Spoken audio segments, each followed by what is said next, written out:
All right, welcome everybody to the True Wealth Investors podcast. I am glad to have you here with us because we have some amazing guests in here today. Local investors, Andrea Bublitz and Abby Kaelin of Bloom Investment Properties. And they have an awesome story to share. They're fairly recent investors. And so I know you're going to be inspired by really the amazing things they've been able to accomplish in a short period of time. So if right now you feel like you're sitting on the sidelines because it's too hot a market or it's tough to get that first deal, stay tuned, pay attention. You're going to love their story. So welcome, Abby and Andrea. Glad to have you. Thank you. Thanks for having us, Chad. Yeah, glad to. We've talked about it for a while, and so glad it finally came together. So fill us in. All right, tell us what was, we know this is your first deal and you haven't been investing for 20 years or anything, but what was the origin? How did you both, I guess, individually get interested in real estate investing? Yeah, absolutely. We definitely have not been doing this for 20 years. We started this journey about 5 months ago, just so recently. It's crazy to see how fast this has all progressed. But Andrea and I were sitting in my kitchen having a discussion, and she had brought this idea to me of, hey, let's get into real estate. I've been researching this and I just want to explore something different. And at first I kind of looked at her like she was crazy and thought, well, gosh, we know nothing about this. And she was kind of explaining to me different markets she was looking into. And she had such an excitement behind her voice when she was explaining it that it spoke to me. And we talked about it for a little bit. And then literally the next day I called her and said, I'm in, let's do this. And, I'll take a moment and I'll say a little bit about Andrea and I, just on a personal level. We are two single moms, both former military spouses. We've been all over the country for the last decade. And we finally put down some roots here in Dayton, Ohio. We're both civilians now at Wright-Patterson Air Force Base and have been for a few years. And we became fast friends when we met each other about 4 years ago. Yeah, I came from Hanscom Air Force Base, Massachusetts, and I was placed in Abby's office. And the day I met her, I said, I got to be friends with that girl. She lights up a room. She has confidence. Oh, she's a great dresser. Oh, style. Every day we're not, dressing to the nines for the office. I said, this is a girl I got to know. And as luck would have it, we ended up working, 40 plus hours a week for two years, I think. Yeah. And just, all that is to say is we had a basis of foundation, trust, working together, working very collaboratively, filling in different roles. So when this whole real estate idea started to germinate and started to spark our interest, it was kind of logical that we would do it together because we had already done a lot of life together, our careers.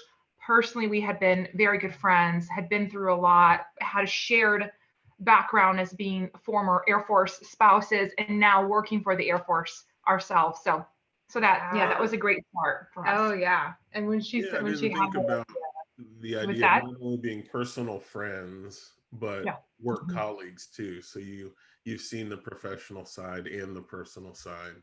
So this is a professional negotiator right here. Well, we both are. That's our line of work. Yes, but we fill in different gaps, and that's just a really great skill that Abby has, and I learned from her. It's a great negotiator. Well, thank you. And Andrea and her curious mind, always looking to learn. It was just a natural partnership. And like I said, I called her the next day and said, I'm in, let's do this. And Chad, what's funny is like, I think it was the next week, we booked a 7-day course. It was at night. It was a few hours at night. We were taking this real estate course, just dove right in. And we were, oh my gosh, I don't think we slept much that week because we were just soaking up the knowledge. Like, we want to know everything about real estate. And there was one night I was like, okay, you take the night class. And Chad, I saw you posted on a Facebook Live group about like, it was a forum you were hosting about seller financing. Okay. And I saw it and I was like, Andrea, you go to the class. I'll cover this. We've got to learn all this stuff. Yeah. And that's where I met you. That's awesome. And I just peppered you with a ton of questions, and you were so helpful. One of so many mentors that we found that have just really helped us along the way. It's been pretty cool. That's awesome. Glad to hear it. Yeah. So Andrea, we've heard Abby's side where you brought the idea. What initiated the idea with you? I mean, was it a late night infomercial? Was it a book? What sparked that initial concept? Well, part of becoming a single mom and handling, that just different way of life was me learning to make a lot more financial decisions and to start planning in ways that I hadn't had to plan before, having been a military spouse and moved. I mean, I moved 6 times in the span of 12 years. I think Abby moved 10 times in the span of 10 years. A lot of our life had been, directed by our former husband's career. So taking over and really owning the direction my life was headed was probably where, it started.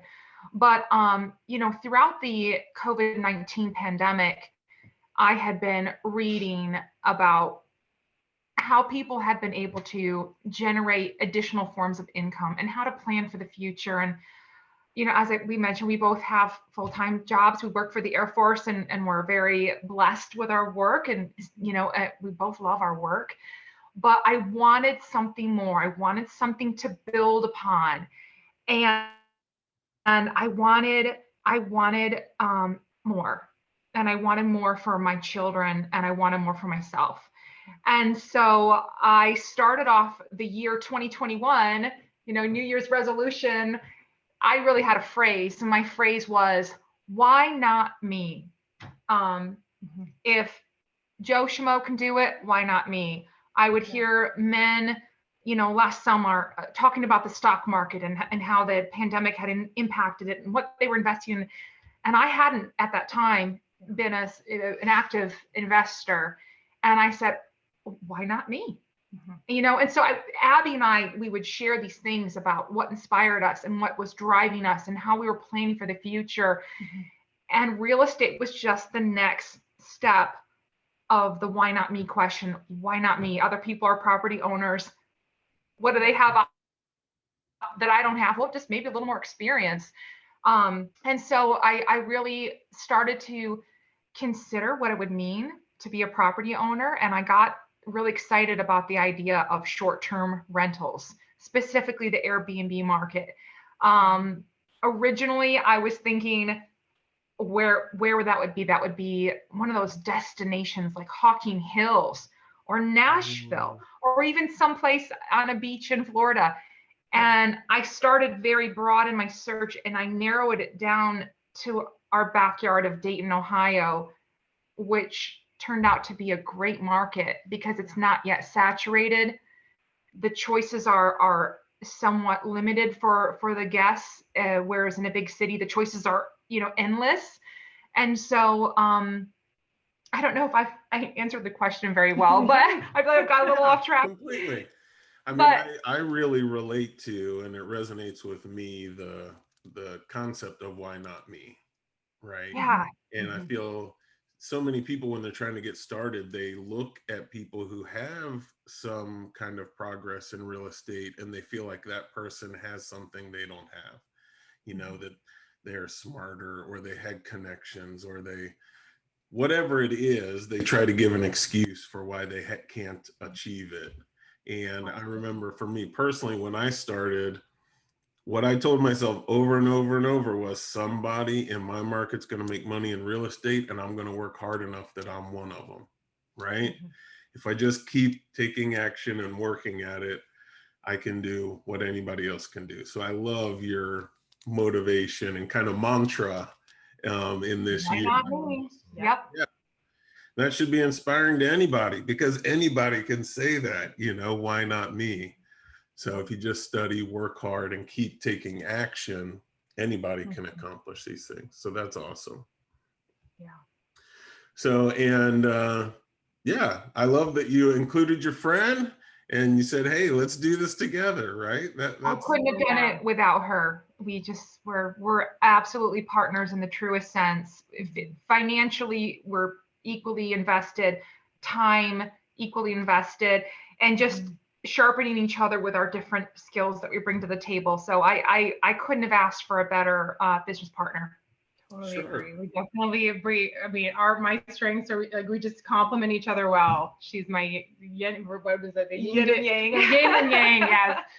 Yeah, so we definitely complement each other well. It works out really well. So I remember when we first spoke, we were on it's like a consulting call where you were asking questions and you were trying to figure out exactly how to move forward with I think you were looking at one deal at that time.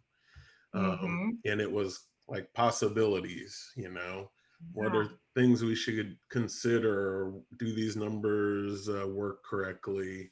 And I think it's really inspiring. A lot of people get to that stage, but you just kind of barreled through that stage. I mean, in no time, you had purchased a property, renovating it, renting it. And so that's awesome. What was it when you were looking at those first deals? What was it about Airbnb that became your niche and your focus? Well, it was just some basic research, really. I had stumbled across a really great resource. And I'll go ahead and plug it. I have no financial gain in plugging it, but I'll let you know. It's called airdna.com.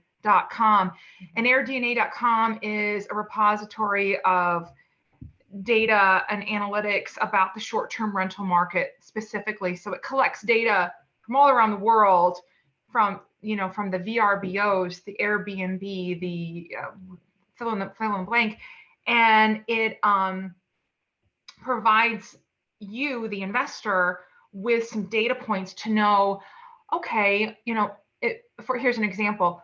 Plug in the address of a potential home, and this website will help you understand what you may be able to expect for the average occupancy, the average daily rate, what's charged in that area, how often it's rented, all of these things, the number of bedrooms or bathrooms, the amenities that you offer in the home, all of those things are accounted for, and you really get some data that gives you the feeling that you're making an informed decision. So that was my primary resource, was airdna.com, and I used that to help us identify the Dayton market and different parts of the Dayton market where we thought a short-term rental would really thrive.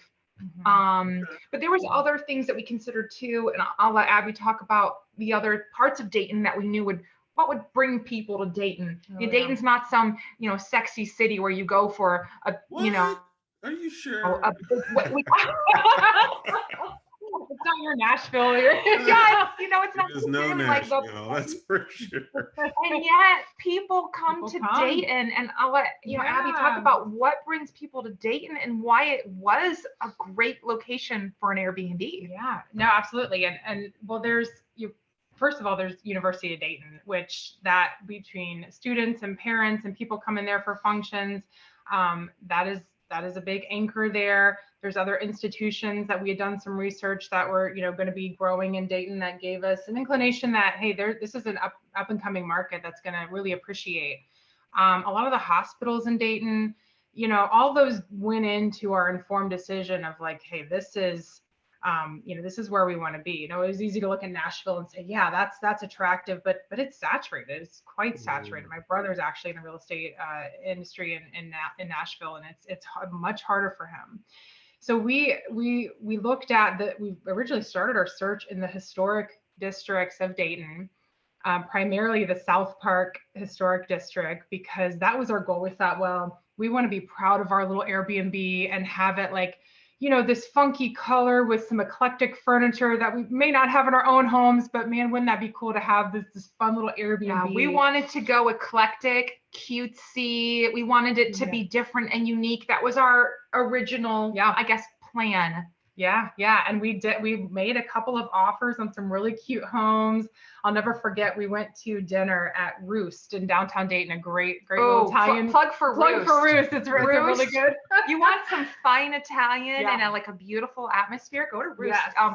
Fellas, take your girl to Roost. Yes. So we sat there and we drew on the back of our menus our first deal. Yes. And we constructed it. That was your birthday dinner. Yeah, your birthday dinner. We sat there and drew on the back of our menus. Yeah. No. And it was just so funny. The waitress came over and she brought us some extra, some little drinks complimentary. She saw us working our first deal on her birthday, and we went in my car after and called our realtor and just sat there and worked for the next hour. Lo and behold, that fell through. It did not work out, and we were outbid, and we were pretty upset about that property. However, what was our phrase? Onward and upward. Yes. Like, we're moving on to the next thing. We're not going to waste time. If it's right, it's right, and it'll come to fruition. We lost a couple deals. We lost a couple deals. Our first couple deals did not go through. Yeah. And at the time, and even now, it's cooling down now, but at the time the market was so hot. Every home had, a dozen offers. Oh yeah. And we were outbid, and we were even willing to go over asking in some cases. Oh, and we did. Yeah. And we did, and we were still outbid. So it was discouraging, and yet like that we were there to pep each other up and say onward and upward. Yeah, every time. And we just moved on to the next thing. We never lost momentum. We never lost steam. But we had to be realistic. We had to adjust our expectations. And we thought maybe we just need to go a couple miles out from where we want to be. We will get there. We still will get there. Yep. Someday. Yeah. And we'll get our little home in South Park. Yeah. A quirky with like a pink couch and like some really just bright colors. Yeah. Oh, it's going to be fun. Yeah. Well, we'll give you first dibs, Chad, if you want to stay there. I appreciate that. And I am certain you will get it. You will get it. But we had to adjust our expectations, and we went out a couple miles. We started looking in the Belmont area. Data was showing that the appreciation, the homes were really appreciating it and would continue to do so in the future. So we walked in this little home. I'm so proud of it. It's our little Airbnb. It's a little home, and it has a beautiful screened-in porch. And the second we walked in, we knew this is our house. This is it. Well, lo and behold, we were going to be the 18th offer, right? The 18th offer. Everyone else thought it was their little home too. Yeah. So, and not even that. Do you remember when it was listed on the MLS, right? It was. Yes. Yep. This was a traditional sort of home buy here on the MLS. And as you're saying, cute little home, 2-bedroom, 1 bath on the sweetest little road in the quietest little neighborhood. And it just super charming little place. Oh yeah. And we thought something was wrong with the listing because I remember standing there with a realtor, and we were looking, and she goes, "There's no offers. I don't know I'm surprised." Oh, that's right. You remember that? I remember this now. Yeah, we thought no one was making an offer. We thought it was in the bag. Oh yeah. So we're like, we got this. Well, lo and behold, we found out that night we were the 18th offer, and the window for accepting offers was going to close like within an hour. So we're like, oh my goodness, this isn't going to work out. Well, our realtor called and was able to get it extended for us. She said, we have another offer coming. We want to see this offer. So we were like, gosh darn it, we got to put together a good offer. And I want Abby to tell you about the offer we made, because so often we think in terms of dollars and ROI and what we can get, but there's, we can't ignore, there's always a personal element, especially when we're talking about a traditional buy versus like a wholesale deal, which this was not. So there was definitely the human element to our offer, our negotiation, and Abby will tell you more how you handled that. Was just awesome. Well, we really try to play into the emotion of the seller. What does she desire? What does she want? What is she looking for? So we tried to just take what little we knew about her, what we could find out, and play into that to try to accommodate that. We didn't need occupancy immediately. We knew what we wanted to do, and we wanted to share our story with her. We thought, hey, if we're supposed to have this house, we're going to have this house. So we wrote her a letter and we told her, hey, this is our story, much like we started this interview, we're two single moms. Here's our story. We want to do this and grow our business to help our kids' future and just to help have a stable financial future for ourselves and our children. And we would love to purchase your home and use it as our first Airbnb. We don't need occupancy right away, so we're willing to negotiate with that. So we did go over asking, but not by much. But what we put in the offer is we knew that the owner was in a transition stage and wanting to live closer to her family, her grandchildren. And so our offer included a 60-day occupancy rate for our 60-day occupancy. Yeah. I said it wrong. Yeah. After closing, willing to let the seller stay in the home for up to 60 days. That's how strongly we thought this was the right home. And we also wanted to give her the most flexibility as she worked to find her new living arrangement. Yeah. I love that.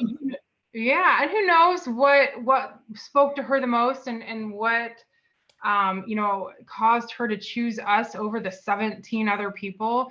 But we like to think that just kind of really just focusing our offer on not just the numbers, and all of that, but just what she wanted, the emotional, the personal element. We like to think that had something to do with it. I've been talking about this a lot recently. Same concept, because the farm that I just bought, my dream farm, I got it because I sent a letter that said I have 4 kids and I want to enjoy the outdoors. And I just talked about my family and said, I'm looking to buy and I will cater the deal to whatever your specific needs are. And when we closed, the seller, we were hanging out. He wanted to show us his favorite restaurant in town. And we're just sitting there eating. And he's saying, yeah, that was a great letter. I don't think I'll ever forget that letter. And it's just a letter, but it was that personal story, right? And so I completely agree. Genuine. Yeah, it's genuine. It's authentic. It's transparent. He gets to know who he's dealing with. And I love that you're sharing your story. It's not just the numbers, right? It's your story. And you're catering not only to their needs, but sharing who you are and who they're dealing with. So that's awesome. I mean, that's really sharp. Yeah. I mean, you got to think it's their home, yes, they're moving, but they have an emotional tie to it. It's their home and they, want to be able to know that it's taken care of and it's lived, it's cared for in the same way that they did. So absolutely.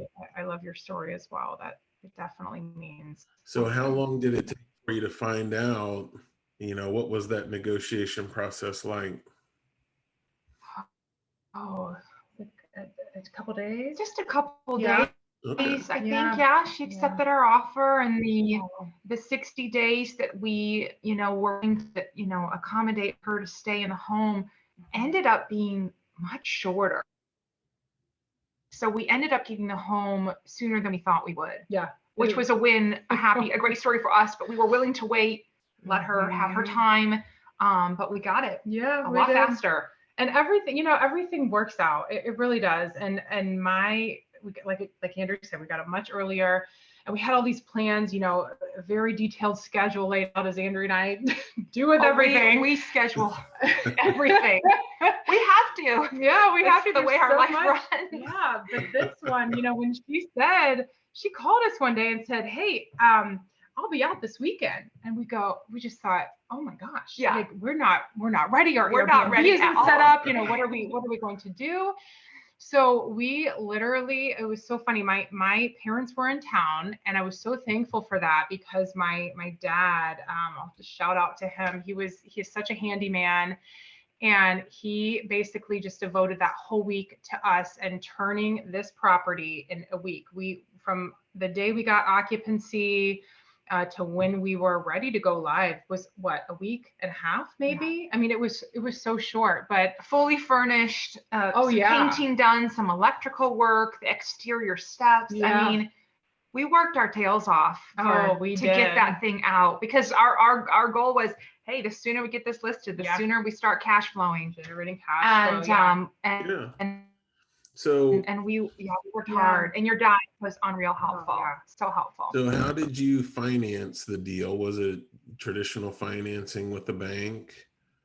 Mm-hmm. Okay. We did. We both, together with our own resources, were able to, do a traditional 30-year mortgage with a bank. We had a mortgage broker we had worked with previously, so we were able to call him and let him know our plans. That's how our first deal went. We're excited to make different deals going forward. We realize we're not going to be able to personally bankroll every deal.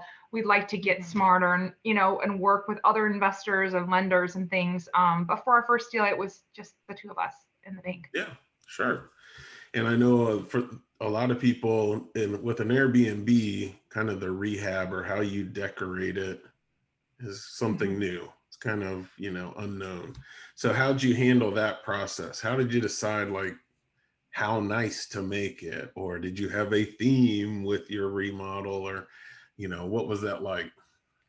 Yeah. We, that's a great question. We definitely had to play into the character of the home. And we wanted to, it's more, we talked about wanting this eclectic home in South Park. It is not that, it's more traditional, because that just went with the character of the home. But we thought, we had listened to a lot of podcasts and done a lot of research on other Airbnbs and kind of how they furnished. And a lot of people, if they're trying to turn it real quick, they'll go to one store, do all the furnishings, and then, move on to the next. And nothing wrong with that concept, but we wanted this home to be just a comforting little oasis that felt like a home away from home. But we also wanted to do it on a budget.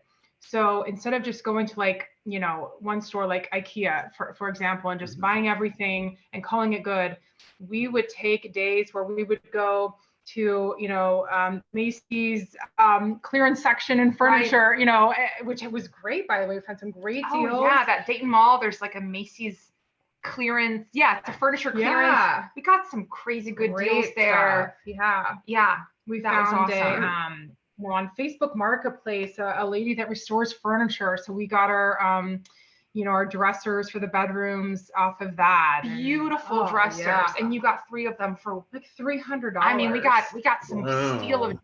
Yeah. We went, of course we bought things brand new as well. All the dishes we had to furnish the kitchen. It's a complete kitchen with everything you need. So of course we bought everything new there, but when we could get secondhand or refurbished, we were of course wanting to do that as well. And but it is charming. And to Abby's point, we did kind of go with the feel of the home. The home is it is traditional. It's sweet and it's cozy. And I think each home that we accumulate going forward, I'd like to keep that same concept. It should go with the neighborhood, or should go with a home, or it should feel right for that. So we'll kind of go with the flow. And I will say this, Abby did some great research on what really matters to guests.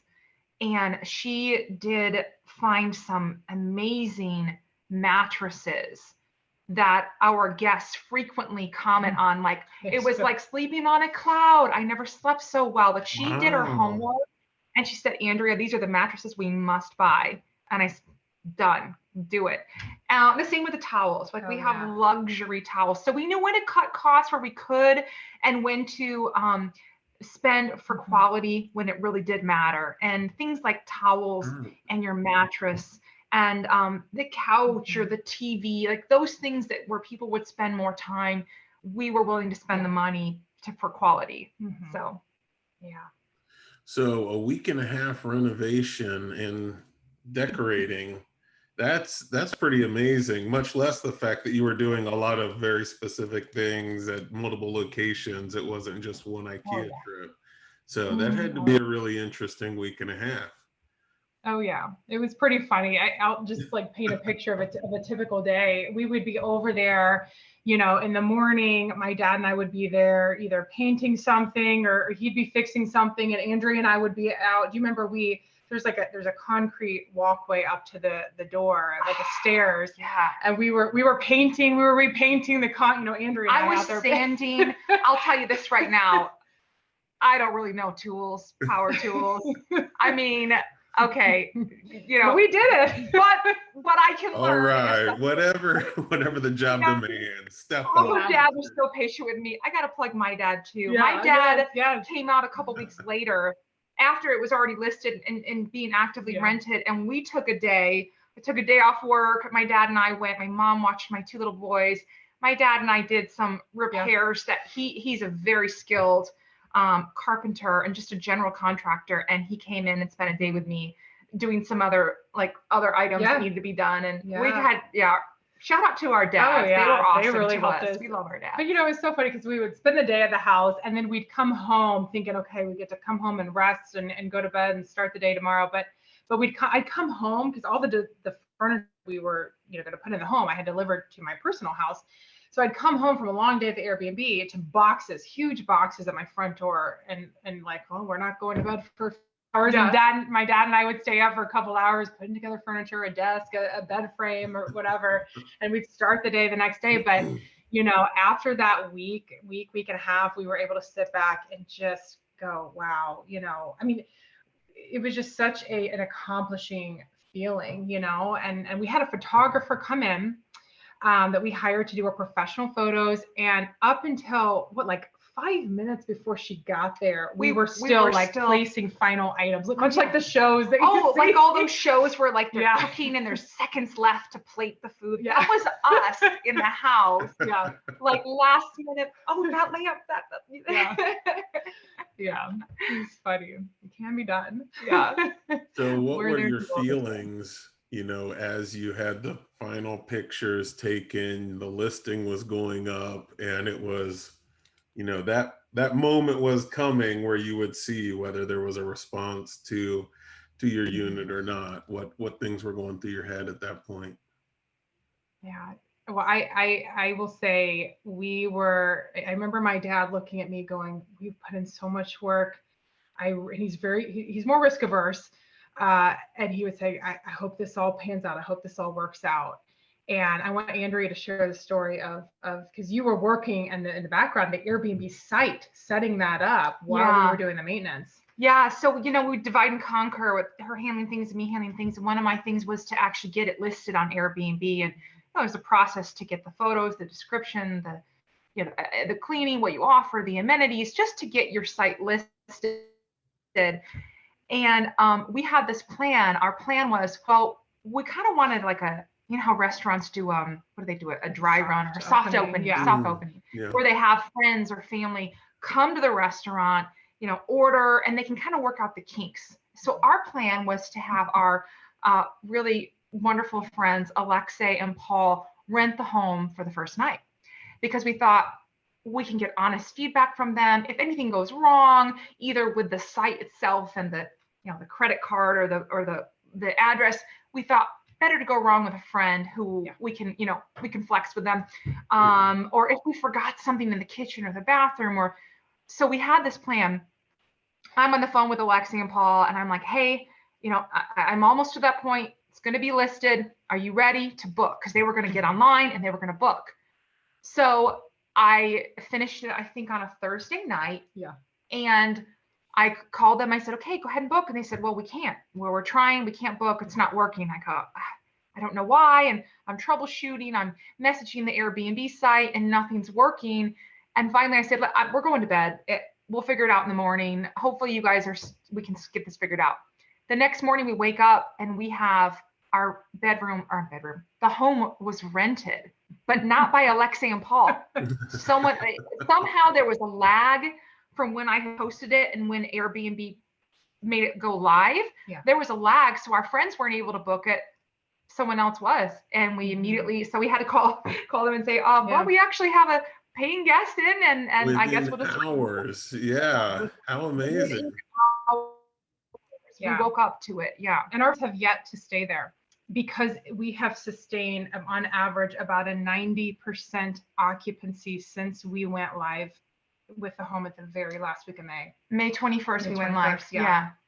Wow. So, and we have guests that come for 1 or 2 nights. We have guests that have stayed for 2 weeks. So it really runs the gamut of the type of stay and the guest. Do you try to manipulate that at all and put minimum stays during certain periods or anything? We have. We typically require a 2-night minimum.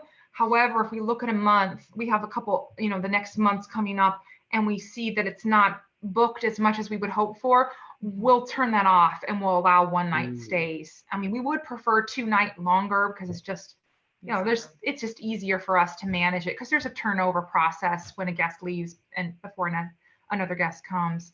But we flex, and we flex daily. We flex with our pricing. It is, it's not some stagnant rate. We are flexing with the days of the week. We're flexing with what's going on in the city, what's going on with the university. So we use the term that airlines, I think, developed this called dynamic pricing, and we really embrace that as much as we can. And Airbnb helps with that. They have what's called a smart pricing tool, and they kind of do a little bit of market analysis to recommend what the prices should be, at various times, depending on, the time of the year, what's going on in the area. But, if I were to recommend or give advice to somebody that's considering an Airbnb in the Dayton market or any market, it just takes you get out of it what you put into it. Yes, you can turn on smart pricing and just kind of let it go and let it run itself. Or, if you have a little more time to vote, you can kind of say, oh, this month, it looks like I have a day here that's not booked and a day here. Maybe I remove the 2-night minimum and reduce it and say, they stay 1 night, and maybe we'll raise the price a little bit. And literally 9 times out of 10, when we've done that, it's gotten booked. Yeah. So it's just, it just takes some intentional decision making and a little bit of more time, kind of play around with the pricing. And honestly, we've noticed some great returns with it. That's sharp. So if you're willing, will you take us through the numbers of your purchase price and rehab costs and, kind of what your gross income is in a month, something like that? Yeah. So the home was listed, I believe, at 112. Is that right? Yeah. Yes. May have been 110. Yeah. We went in at 112.5 is what we closed at. Okay. Yeah. Oh, that's right. 110, and we closed at 112. Yeah. So closed at 112.5. And as we mentioned, we did a conventional mortgage, which 25% down, a little bit higher. Yeah, the lender said as we were using it as a rental and investment property, they needed 25% down instead of 20. So that was a little bit different. But yeah, Andrea and I each brought equally to the table our down payment, and then as far as what the rehab cost was minimal, $7K. About $7K. About $7K to fully furnish this 2-bedroom, 1-bath. Yeah, I guess when rehab, it definitely was not a full flip. I think that the No. majority of the cost was the furnishings. Yeah, we had some electrical work, some painting, some repairs that we repaired that large vent. But it was definitely not a flip. It was just some minor things that needed to be done. And then the furnishing, and all told, that was about $7K. Okay, so you're about 120,000 all in when you're ready to list it. Okay, Right. And kind of what's your average nightly rate, or what are you seeing monthly at this 90% occupancy? So, having only been doing this a few months, our data is limited. So I want to say that first. There may be other months coming, less travel dense months where our numbers could be lower. and where that occupancy rate, where we have around 90 now, could be down to 50 or 60. Our goal is over 1 year to average a 70% occupancy rate. So that I'm just putting it out there. We don't have years to tell you these are the hard and fast numbers. So I can tell you the numbers we have now. Our expenses per month to cover the mortgage, the utilities, the cleaning supplies, the replacement of towels and things like that is about $900. And in the month of June, our revenue was about just $3K. So our net was about $2,000. Wow, that's awesome. So, and that was at a 90% occupancy. So you can just do the numbers. If the occupancy is closer to, 60 or 70% or lower, of course, that net, profit is going to be a lot lower. But as long as we're clearing $900 a month, then this is paying for itself. Well, if you just compare your deal to kind of broad numbers for people looking for their first deal, if a 1% deal, it should have rented for like $1,200 a month, right? And that's kind of like the basic benchmark. Right. But you're up around 2.5–3% on your deal, which really is unheard of unless you're going into very rough areas and you tackle a lot of headaches to get that. So just looking at broad numbers, that's awesome. Especially, that's awesome for any deal, much less your very first deal and your first few months in really managing it. So you should feel great about that. Congratulations. Thank you. Yeah, thank you. We feel good, but now we've got the hunger, the itch. We've got to do it again. We're trying to find our next property. Now that we've done it, and we kind of had to mop our brows after getting that thing listed. We had a couple of weeks where we were like coming down from all that work and excitement and stress even. But now we've got the house, we've managed it, we've got a good flow of managing the property, and now we're like, where's the next deal? We're actively looking for the next deal, and we're excited for whether that will be another Airbnb or we'll do a more long-term rental. I think we're looking for the deal right now. That's what we're looking for. Okay.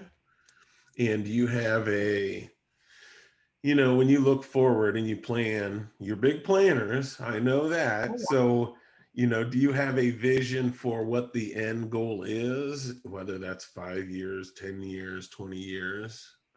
Is there a certain structure you want to have or number of doors that you want to accomplish? I feel like we've tossed this around a lot, and I don't know that we have. I'm afraid to say, because I don't know if I'm on the same page with her. No, but I know where you are. I mean, I want to have 10 properties in the next 5 years. Like, I think that's a doable goal. I mean, when I first got started, I was so so drinking the real estate Kool-Aid. I'm like, Abby, 10 properties in the first year. Yeah. And I'm a little bit of a firecracker. She's like, okay, let's a little more realistic. Because when I go all in. Switch to decaf. I know, right? But at one time the market did accommodate that goal. Right. It hasn't really, for the moment we chose to get into real estate. So, but you know what? We have not been discouraged by that. We've adjusted our expectations, and we've taken that time to learn. So yeah, we've done Airbnb, but we're not married to Airbnb. We might say we'd love to try our hand at a BRRRR, of actual rehabbing a property and get our hands dirty. Rehab. Refinance. Thank you. Yeah. And and or long term, we just kind of don't want to stovepipe ourselves. Because we want to go where the best deal is, but B, just continue to learn. One of the biggest things that I'll say inspired me, Andrea has a similar story, is I read the book Rich Dad Poor Dad. And I know it's a popular one. If you haven't read it, I highly recommend it. And the main concept is, yes, we're working for our money. With our day jobs, and we have that, and that's predictable, and that's steady and stable and fantastic. But how do you make your money work for you? And if the deal is right and we're able to do that and sustain long-term growth, then that's where we want to be. And if we can learn along the way and inspire each other and help each other and grow our partnership, man, that's success. And you kind of have a similar just.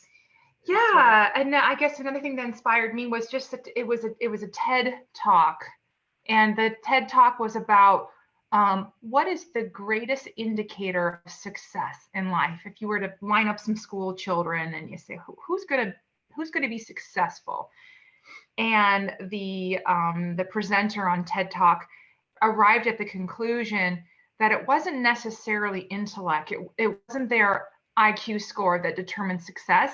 It was how bold someone was willing to be. Because, you have to be bold to make some of these moves and to take some risk. And so, being bold is another phrase that we talk about. We want to be bold in our world. We want to take some bold risk. And what's great, is that we're doing it together. It's real scary to do something on your own, but doing it with Abby. And I'll just say real quick, we did form a true partnership. We have an LLC. We have a business name. We have pink business cards. Which look great, yes. We have pink business cards. Oh yeah, I'll show you our pink business cards because I said, hey, you know what? Everyone's got a black and white business card and, and they all look great. But we're bold. But we said, hey, we are women. We are feminine. That's not a weakness. That can be our strength too. And so we said, let's make beautiful pink business cards. And so we did. Oh yeah. Here they are. And they're glossy. Was that a pearl finish or something? Or satin? Oh, they're pretty. They're not scented. Wellwoods. We should send them. That's next level. That's next level stuff. Yeah. But a great point is be bold, not to be confused with reckless or uncalculated, because we are measured in our decisions. But if I could give anybody advice, that is on the cusp of wanting to get into this or just maybe scared to take the leap, do some research. Yes, continue to learn, latch onto those mentors and people that you're finding, but take the leap, take the jump. And then the rest just kind of you can figure it out along the way as you go. You're never going to learn it all. Well, and we learned along the way from others. Yeah. And I'll real quick, I'll plug some other female investors and realtors that we worked with, and the men too. And Chad, I don't mean to disregard you. We've worked with a lot of great men too. We love men. We do. Disregarding me, don't worry. I'm not disregarding you, but I will say this: it is inspiring as a woman to see another woman do it. It makes me think, oh, she can do it. I can do it. And we met some great. I'm just going to drop some names. We met Maggie and we met Rachel, and just women that are much further along in their real estate and their investment careers.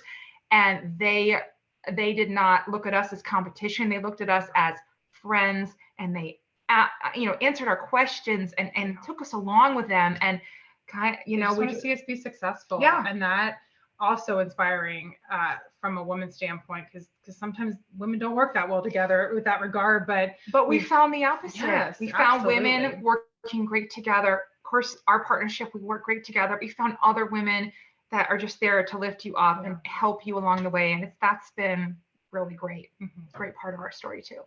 I like it. And I really see the benefit of the partnership with both of you as well, because, when you're bold, plenty of people have bad things to say.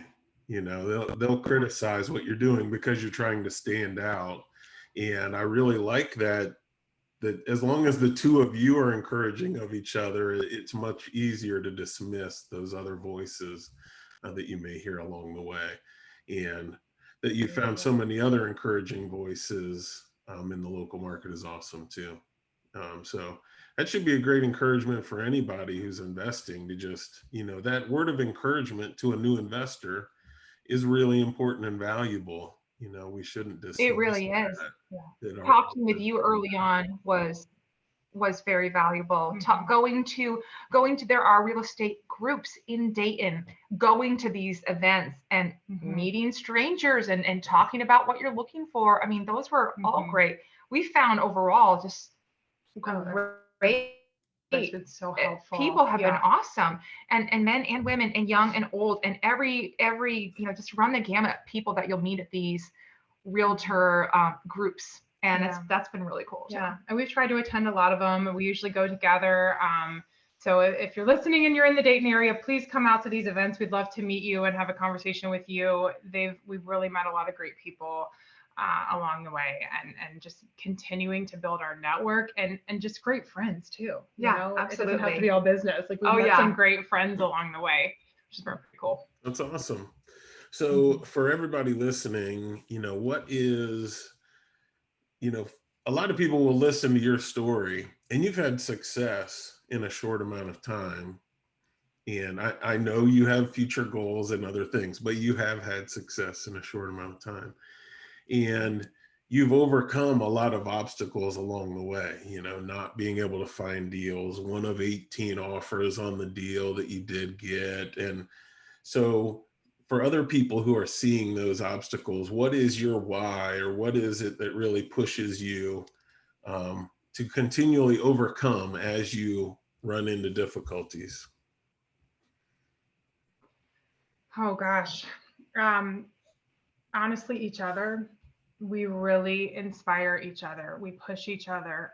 Yes, we have similar backgrounds, and we want to build a future for our children, and they see that, and they help push us too. I mean, our kids, we have kids between the ages of 6 and 9. We each have 2 kids, and they've helped us along the way. They come to the property with us, and they clean and help us out, and to see us be successful and just be proud of us, that alone is so inspiring.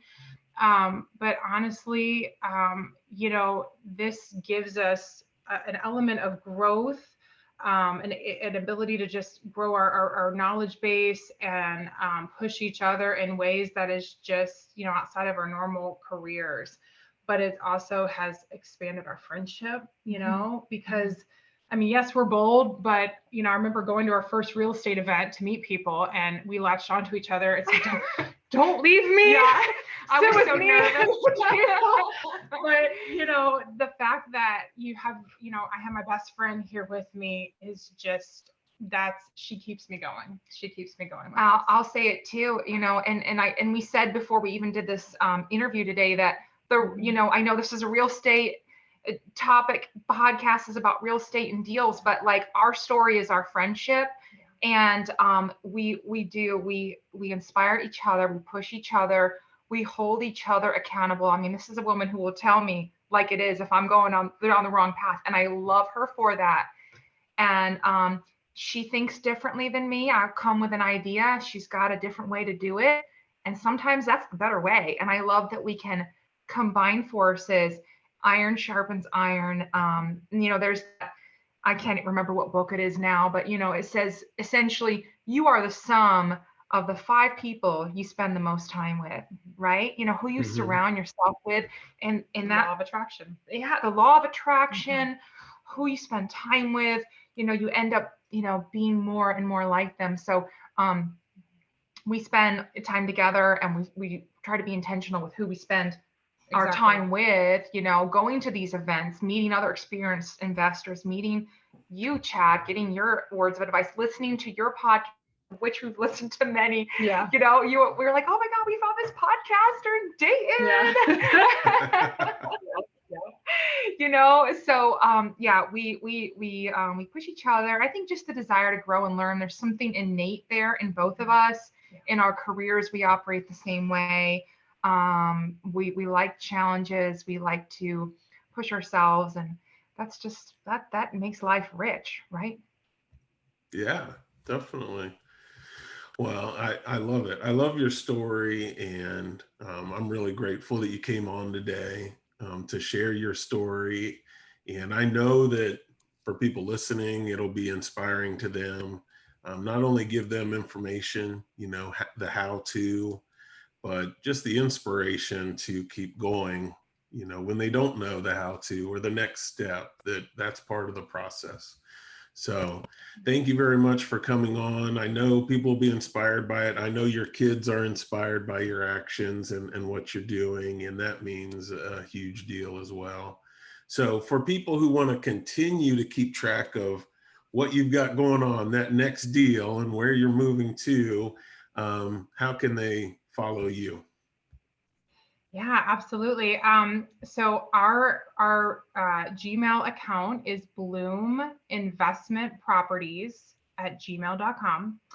And Chad, if we're able, we'd love to send you that a link to that email address and maybe a link to our Airbnb so people can look at and contact us there. And maybe we can list our contact information, our phone numbers maybe there as well. So, you know, if we had the opportunity to give back in ways that people have given to us, we'd love to take that opportunity. If anybody would love to talk to us and needs a kind of some inspiration or some motivation to get going in this regard, we'd love to help out in any way we could to give back. Sure. Well, I'll include all that information in the show notes, and I encourage anybody, if you want to learn more, definitely follow Abby and Andrea. And if you're hesitating on reaching out, think in your mind, they're able to do it. Why not me, right? Why not me? Reach out to them. And I know they have great hearts and would be happy to help out or answer any questions. So absolutely. Thank you so much, Chad. Really enjoyed our time with you. Thank you. Thank you. Really enjoyed it. Thanks again for coming on. We'll talk to you soon. Okay. Bye. Bye.